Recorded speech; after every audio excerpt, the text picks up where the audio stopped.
रिजवाना है, उसका ऑपरेट हुआ है और उसकी अभी बैक बोन जो रीढ़ की हड्डी है सारा वहाँ पे बताया गया कि चिमटे गर्म करके लगाए गए हैं और वहाँ पे मांस नहीं है, सारा ज़ख़म साफ़ किया है, पीछे रीढ़ की हड्डी जो सारी है अभी उसके ऊपर गोश्त लगना है। उन्होंने बताया डॉक्टर्स ने कि हो सकता है माँ के जिस्म से गोश्त लें तो फिर वो उसके ऊपर लगाएं तो फिर उसको ऑपरेट होगा, सर्जरी होगी। तो अभी तो बहुत ज़्यादा, अभी कुछ कहा नहीं जा सकता कि वो कब ठीक होगी।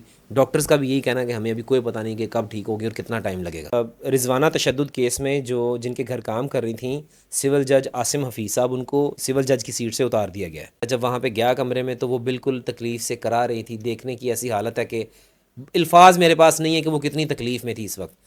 तो उसने हल्का सा इधर देखा, आंखें घुमा रही थी और हल्का सा वो मुंह भी हिला रही थी। फिर उसकी वालदा ने बताया कि ये आपके वकील हैं जो आपके लिए केस लड़ रहे हैं। तो फिर उसके बाद उसने कहा अच्छा। फिर मैंने उसको दुआएं दी, उसके लिए मैंने दुआ की वहाँ पे खड़े होकर, उसको हिम्मत और हौसला देने की बात की।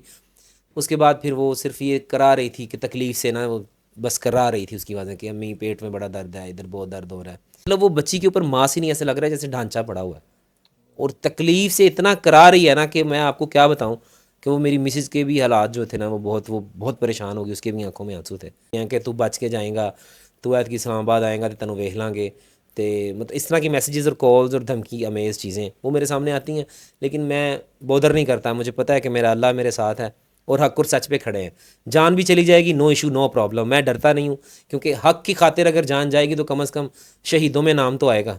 बिस्मिल्लाहिर्रहमानिर्रहीम। मैं हूं हारिस भट्टी। रिजवाना बच्ची के हवाले से अहम खबरें सामने आई हैं और ये खबरें मैं समझता हूं कि एक उम्मीद की किरण है कि पाकिस्तान में वाकई जो जुल्म करेगा, जो बच्चियों को तशद्दुद का निशाना बनाएगा, घर में जो काम करने वाली बच्चियां जो मुलाजमें होती हैं उनको मारे पीटेगा, तो उसको इबरत का निशान बनाया जाएगा। वो खबरें हैं क्या? फैसल जट साहब मेरे साथ मौजूद हैं जो रिजवाना बच्ची के वकील हैं। कल बच्ची को मिलकर भी आए हैं, जाके बच्ची की हालत भी देखी है, बच्ची की हालत कैसी है, उसकी सर्जरी भी हुई है।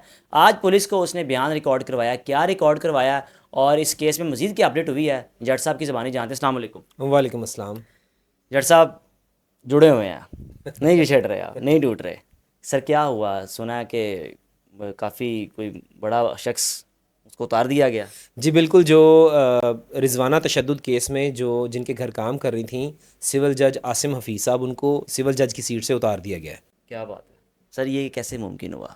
सोशल मीडिया की पावर, स्ट्रगल, या क्या कह सकते हैं इसको आप? मैं सबसे पहले तो ये समझता हूँ कि अल्लाह अल हक है और वो इंसाफ गरीब के साथ ज़रूर करता है। और सबसे बड़ी बात यह है कि उनके जो रिजवाना के वालिदैन हैं उनकी काविश है, वो भी जुटे हुए हैं, क्योंकि अक्सर लोग डर जाते हैं, बिक जाते हैं, झुक जाते हैं। वो अभी तक खड़े हैं और ये बड़ा कामयाबी जो है ना, एक ये कामयाबी है और दूसरा पूरी मशीनरी जो पंजाब हुकूमत है और जो मरकज़ी हुकूमत है वो भी पूरी जुटी हुई है इंसाफ दिलाने में। और एक अहम बात यह है कि पूरी आवाम जो सोशल मीडिया पे जो शोर गुल हुआ, जो अफसरदा ख़बरें चलीं और लोगों का भी बड़ा प्रेशर था, तो ये अल्लाह की मदद इसमें शामिल हुई। हम खड़े रहे तो अल्लाह ने कामयाबी सर दी। अल्लाह ने आपको वसीला बनाया, आपने भी बड़े लोग छोड़ दिए अपने। छोड़े हैं ना लोग अपने, जी कई लोग छोड़े हैं, तो कई लोग छोड़े हैं। कामयाब हो रहे हैं इस केस में, वो दोबारा वापस आएंगे? देखें, दोस्ती कभी ख़त्म नहीं होती। काम के लेवल पे जैसे अगर मैं वकील हूँ, कई वकील मेरे साथ चलते हैं और कई नहीं चलते। तो जो नहीं चलते, एक जाता है और 10 आ जाते हैं। तो दोस्तियाँ और ताल्लुकात तो ख़त्म नहीं होते, लेकिन जो एम और मिशन होता है ना वो कभी नहीं रुकता। जट साहब कल बच्ची से मुलाकात कैसे करवाई गई? इजाज़त किससे ली या किस तरह? क्योंकि बड़ा मुश्किल मुलाकात होती है। जी बिल्कुल, वहाँ पे एमएस साहब की इजाज़त और जो ऑफिशियल्स हैं उनसे इजाज़तनामा लेके, क्योंकि मैं उनका वकील हूँ तो वकील ने तो उनसे मुलाकात करनी थी, मेरी भी मुलाकात ज़रूरी थी। मैं गया था वहाँ पे और अपनी मिसेज़ के साथ गया था वहाँ पे। और मैं जब वहाँ पे गया कमरे में तो वो बिल्कुल तकलीफ़ से करा रही थी, देखने की ऐसी हालत है कि अल्फाज मेरे पास नहीं है कि वो कितनी तकलीफ़ में थी इस वक्त। तो उसने हल्का सा इधर देखा, आंखें घुमा रही थी और हल्का सा वो मुंह भी हिला रही थी। तो उसने अपनी वालदा से पूछा दबी हुई आवाज़ में कि ये कौन है। तो फिर उसकी वालदा ने बताया कि ये आपके वकील हैं जो आपके लिए केस लड़ रहे हैं। तो फिर उसके बाद उसने कहा अच्छा। फिर मैंने उसको दुआएं दी, उसके लिए मैंने दुआ की वहाँ पे खड़े होकर, उसको हिम्मत और हौसला देने की बात की। उसके बाद फिर वो सिर्फ ये करा रही थी कि तकलीफ़ से ना वो बस करा रही थी उसकी आवाज़ें कि अम्मी पेट में बड़ा दर्द है, इधर बहुत दर्द हो रहा है। वो दर्दों का बता रही थी, लेकिन हर तरफ उसको मशीनरी, दवाइयाँ और वो सुइयाँ लगी हुई थी, वहाँ पे पड़ी हुई थी। सर हालत नाजुक का बताया जा रहा है, क्या सिचुएशन है? सर्जरी पहली हुई कहाँ पर? उसको तो बेचारे का जिस्म ही सारा नोचा हुआ है। जी बिल्कुल, गोश्त मांस बोटी तो उसके जिस्म पे नज़र ही नहीं आ रहा ना। वो बेचारी लगता ही नहीं कि 14 साल की, लगता है कि वो कोई 7-8 साल की बच्ची पड़ी हुई है। तो उसके कल जो था वो फेस का यहाँ पे जो मास्क नहीं था वो उन्होंने लगा के प्लास्टिक सर्जरी करने की है। वो तकरीबन को 10 घंटे बेहोश रही है। कल के दिन इस्लामाबाद पुलिस आई थी बयान लेने के लिए, कल बयान नहीं हो सका, लेकिन आज उसका बयान हो गया क्योंकि वो बोलना शुरू की और होश में आई थोड़ा सा। तो सर इस उस तरह बयान के बारे में अगर आप लोगों को बताएं तो लोग भी हैरान भी होंगे, पता तो चल ही गया, लेकिन बच्ची की ज़ुबानी बच्ची ने क्या बताया? बच्ची ने जो बयान दिया है उसने कहा है कि वो मेरे ऊपर ज़बरदस्ती ये मुझे फ़ोन पर भी बात नहीं करवाते थे। और जो आईओ ने बयान लिया है उसमें ये उसने बयान दिया है कि जब फ़ोन करवाते थे वालदैन से तो साथ सामने खड़ी होती थी और डंडा पकड़ के खड़ी होती थी कि माँ बाप को नहीं बताना कि तुम्हारे साथ क्या हो रहा है, अगर बताया तो ऊपर से तुम्हें नीचे फेंक देंगे। फिर उसके अलावा जब ये 5-5 हफ्ता हफ्ता जाते थे कहीं तो इसको कमरे में बंद कर जाते थे, ना इसको खाना रोटी पानी कोई चीज़ नहीं, यानी कि जुल्म व ज़्यादती करते थे। फिर एक और उसने जो बयान दिया उसने कहा कि वालदैन से मिलने की इजाज़त नहीं दी जाती थी। ये खुद चले जाते थे, कभी कश्मीर चले गए कभी घूमने चले गए, लेकिन मुझे वालदैन से मिलने की इजाज़त नहीं थी, यानी कि उसको कैद में रखा हुआ था। और भी काफ़ी जो बयान है पूरी एक वो जो आईओ ने नोट किया है उसको रिकॉर्ड किया, तो वो इंशाल्लाह पेश करेंगे कोर्ट में। सर जज साहब को सीट से उतार देना, इससे पहले कोई ऐसी मिसाल मिलती है पाकिस्तान में हमें? देखिए फ़िलहाल जो जब से मैंने होश संभाला है तो ये तो पहला एक वाक़या है कि अगर कोई सिविल जज जज ही है। उतर गया? जी बिल्कुल, सिविल जज को उसकी सीट से उतार दिया जाए उसके एक ऐसे इल्ज़ाम की वजह से कि जो उसके ऊपर लगा हो, किसी बच्ची के ऊपर जुल्म किया, तशद्दुद किया और उसकी फ़ैमिली में उसके घर में ऐसा हुआ। तो ज़ाहिर बात है अगर मेरे घर में कोई क्राइम होता है या वो तो फिर मेरे नॉलेज में नहीं है तो मैं उसको साबित कर सकता हूँ। बिल्कुल। या 6 महीने से एक क्राइम हो रहा है तो ये हो ही नहीं सकता कि मेरे घर में कोई क्राइम हो रहा हो और मुझे पता ना हो। इस वजह से उनको भी शामिल तफ्तीश किया गया है। जज साहब आपके साथ रबते की कोशिश की हो किसी ने अब तक उस पार्टी की तरफ से? मेरे साथ तो राब्ते की कोशिश वही करते हैं जो डराने और धमकाने की और धमकियाँ कि तू बच के जाएगा, तू ऐत की इस्लामाबाद आएगा तो तेनों वेख लांगे। तो मतलब इस तरह की मैसेजेस और कॉल्स और धमकी अमेज़ चीज़ें वो मेरे सामने आती हैं, लेकिन मैं बॉदर नहीं करता। मुझे पता है कि मेरा अल्लाह मेरे साथ है और हक और सच पे खड़े हैं। जान भी चली जाएगी नो इशू नो प्रॉब्लम, मैं डरता नहीं हूँ, क्योंकि हक की खातिर अगर जान जाएगी तो कम अज़ कम शहीदों में नाम तो आएगा। जज साहब आपने दोबारा इस्लामाबाद जाना है, सेफ्टी का कुछ करते हैं साथ, कोई अपने कोई बॉडीगार्ड्स या कोई अपने साथ कोई वेपन कुछ भी सिक्योरिटी के तौर पे? देखें सिक्योरिटी तो इंसान अपने तौर पे कर सकता है, अगर सिक्योरिटी गार्ड भी हों चीज़ें भी हों, मेरे पास गार्ड्स भी होते हैं और मैं सिक्योरिटी हायर की होती है। लेकिन ये है कि सिक्योरिटी सिर्फ अल्लाह की तरफ से होती है, जिसने अगर कुछ करना हो तो वो सिक्योरिटी में भी हो ही जाता है।